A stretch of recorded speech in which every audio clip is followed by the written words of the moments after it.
mums ir jāvelk ādas drēbītes un kokvilnas drēbītes. Man vispār šodien pašai ir sintētisks krakls virsū, bet mēs varam vilkt kokvilnas apakšdrēbītes, vai ne? Un būtu labi veidot tādu praksi, katru dienu iedomāt, ko mēs liekam uz savu ķermeņa un censties tiekties pēc personīgās gardrobas izveides, kas atbilst bībeliskiem statūtiem un Dieva pavēlēm un kristietiskai vēsturei. Jo Bībeles pirmajā pašā sākumā Genesis jau ir rakstīts, ka Dievs ieģērba Ādamu un Ievu ādas drēbēs, jo viņu fig leaves, vīģes lapu apģērbs bija neadekvāts, ko viņi paši izveidoja. Un tas ir interesanti, ka šodien arī apģērbs, ko mēs paši veidojam, ir neadekvāts. Un ja mēs sakotu Dievam Tēvam, mēs vēl joprojām ģērbtos skaistās ādas vilnas, lina kokvilnas, kašmira, zīda, tulla zīda. Jo tulla zīds, jeb tusa zīds ir augstākās frekvences audums uz zemes, kāds mums ir. Jo augstākās kvalitātes zīdam, kas ir nerafinēts, nebalināts, nekrāsots, nemainīts, ir no 10,000 līdz 100,000 hercu frekvence. Un linam ir 5,000. Tā kā lins skaitās tās augstākās frekvences audums, ko mēs varam vilkt ikdienā. Un ziemas laikā, protams, dažādas vilnas, un mēs nekad nedrīkstam krustot vilnu un savu kašmiru, un tas ir jāvelk atsevišķi. Bet tas ir interesanti, ka šie modernie mērījumi, jeb modernās mācības saka, ka zīds esot tikpat zemas frekvences kā poliesteris, ka esot arī endokrīnās sistēmas bojājošs efekts no zīda tāds pats kā acetātam un poliesterim.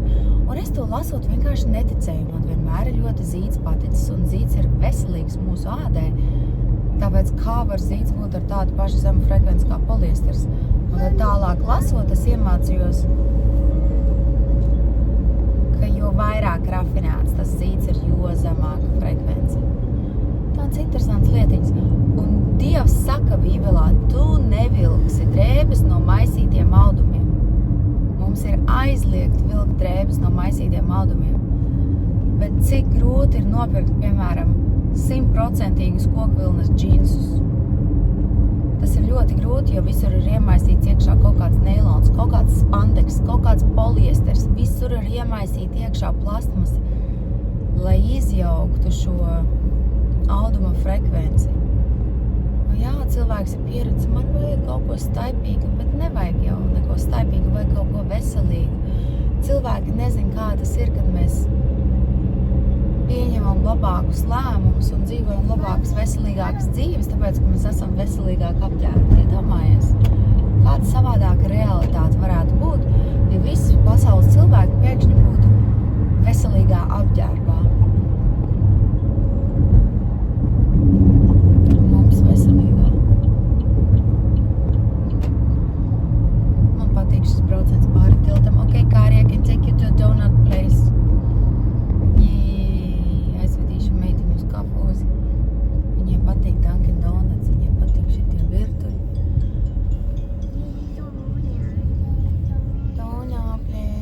Donut place. Oh, I turned too early. Pārāk ātri nogriezos nākošā plāzē ir Donut place. Te vēl viss ir slēgts. Jo shopping centri visi jau atvarās vēlāk. Te ir vēl 9 nav. Kurš ir šopos 9 no rīta? Yes. What happened? What happened, baby?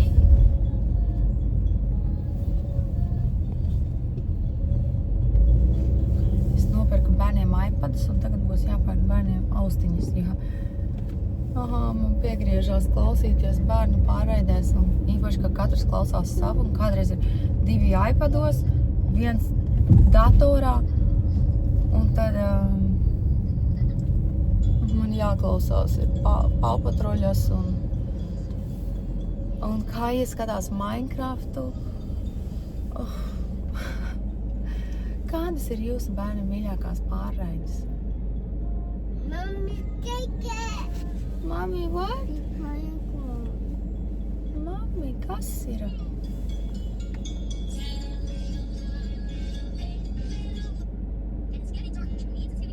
Un hotspots no telefona labi strādā. Baby, it's not gonna work right now. Mommy can't fix it like that.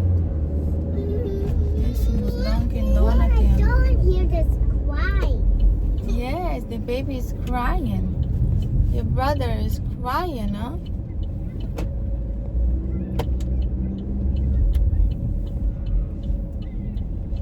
Man vienu brīdi uznāca tāda skumja, un kad uznāk skumja, uznāk šitādi sātaniskie uzbrukumi un domas, varbūt nemaz nevajag man neko filmēt,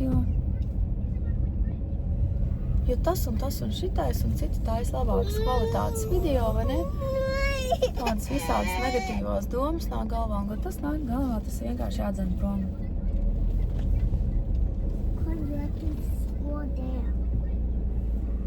Braukā ir maza mašīnīte šonadēļ. Jauka diena visiem. Čau!